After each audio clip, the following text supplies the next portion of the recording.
I applied for 100 marketing jobs. I faced tons of rejections.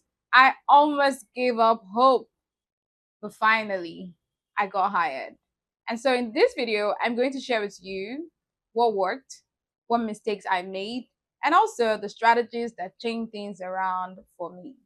So if you're applying for marketing roles, you should definitely watch this video. And in case you're seeing my face for the very first time, I'm Jessica Fortunes. I have a master's degree in media and communication. And here on my channel, I share marketing strategies that help brands to grow and also help individuals to take their career to the next level. If this is something you're interested in, make sure to hit the subscribe button and let's go straight into the video. When I first started job hunting, I thought to myself, all I needed was a good CV, a good resume, a good cover letter. I'd send my application to dozens of places, like anywhere I see like they need a marketing person, I'm going to send my CV there. Like I'm just going to kill it. And I did that. I put together my CV, my cover letter, and I was sending it out and sending it out. But guess what? Not only did I get ghosted, like some people did not bother to reply to me. Some people replied almost immediately with a rejection. Oh, unfortunately, we're sorry. We'll see you next time. Try again next time.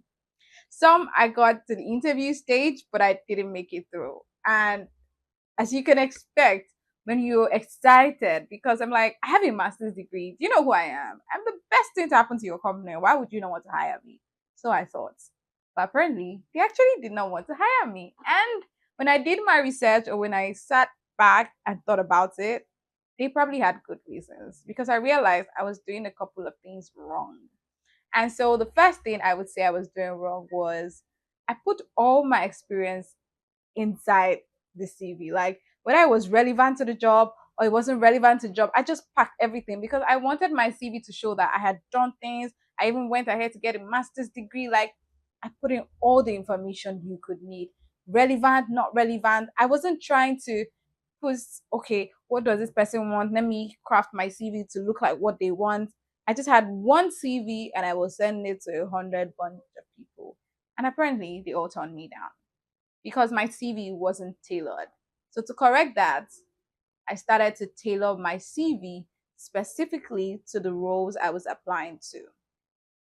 So if, for instance, I was applying to a job that said brand manager, I would tailor my CV to be as befitting and as cute, as nice, as relevant to a brand manager as it needed to be.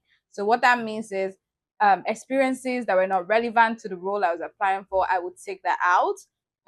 Jobs or industries that were not applicable to what I was applying to, I would take it out. Whatever was irrelevant. In fact, I think I had my hobbies and some other information at the bottom of the CV. I just took some of those things out and made it as simple, easy to read, but also very impactful.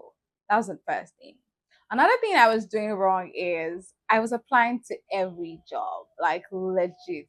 Anywhere I see marketing, I was sending it. I didn't want to know if it was growth marketing, paid ad marketing, brand marketing, content marketing, social media marketing. So far, I saw marketing, I was just sending my CV. And this was also a bad move because the truth is, I do have my strengths and weaknesses.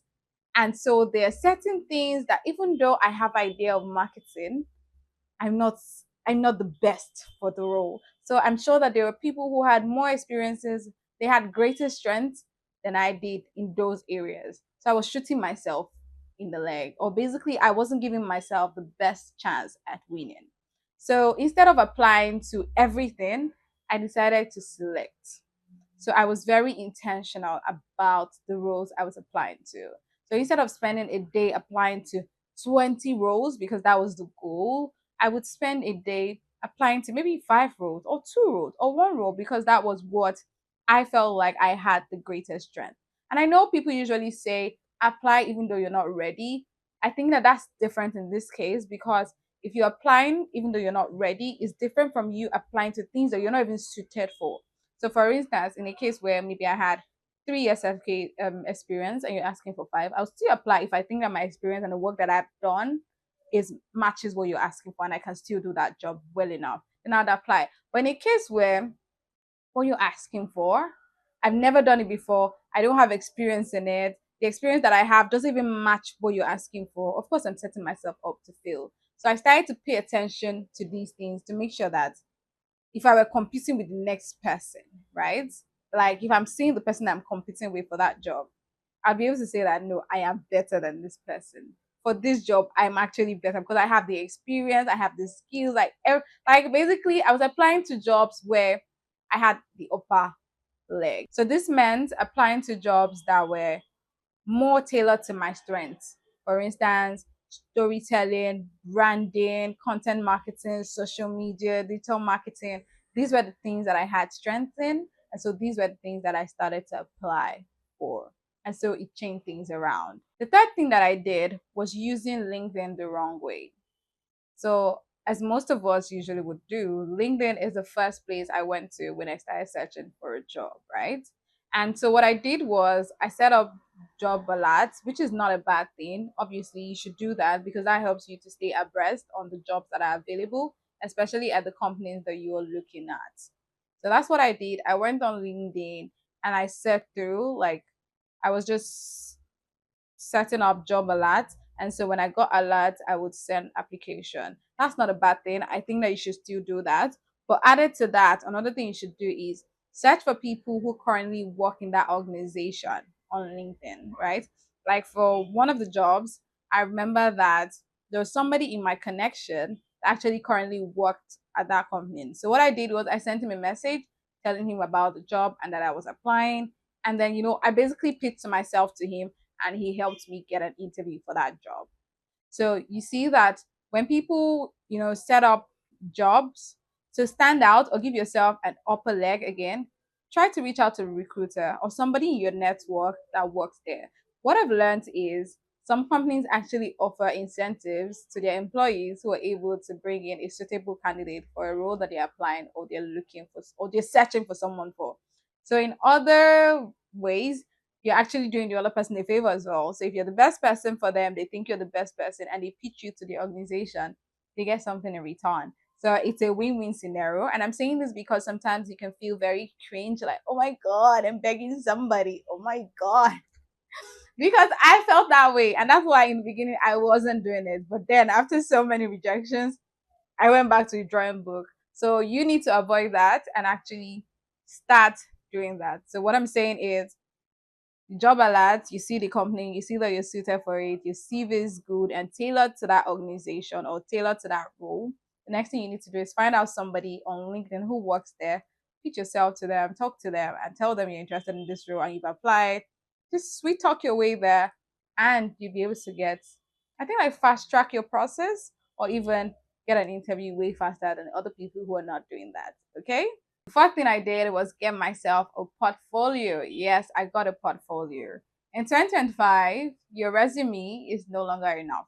People want to see what you've done. People want to see, okay, you say you can do this. Let's see what you did. So you need to have a portfolio. So alongside sending a CV, I started to send my CV and my portfolio to show that I had done certain things and this was the result of what I did. So make sure that in 2025 you have a marketed portfolio. And in my last video, I made a video about how to create a portfolio for yourself. So if you haven't watched that, I'm going to link it on top here so that you can look at that. Because I believe that this also helped to change the game for me. So instead of just sending my CV where I was talking and talking about myself, with my portfolio, I was able to show what I had done, what I could do, the results. And so it was like, okay, I'm giving you all the facts. Look at it. Because people are very, I think that many people are very visual. So when you see things, you can see for yourself and draw conclusions for yourself as opposed to when I just tell you. So I think that my portfolio also helps with that. And I'm just going to add one final bonus to this. Also network outside of LinkedIn, right? So don't apply just on LinkedIn. There are other ways to get a job. So talk to people, tell people around you they're searching for a job, ask people if they have opportunities within the organization, right? So basically talk, tell people that you're looking for a job. Somebody on your WhatsApp can be your next employer. So make sure that you're talking, you're speaking, you're connecting, you're going for events, you're joining communities, and you're making yourself known. All of this, when done right, will give you an edge and help you land your next job. And I say this from experience. So don't take what I'm saying for a joke, all right? Okay, so that's it on today's video. I hope that you found this to be helpful. I hope that you learned a thing or two. If you have, make sure to hit the subscribe button, like, and share. Okay, until next time, I remain Jessica Fortunes. Bye.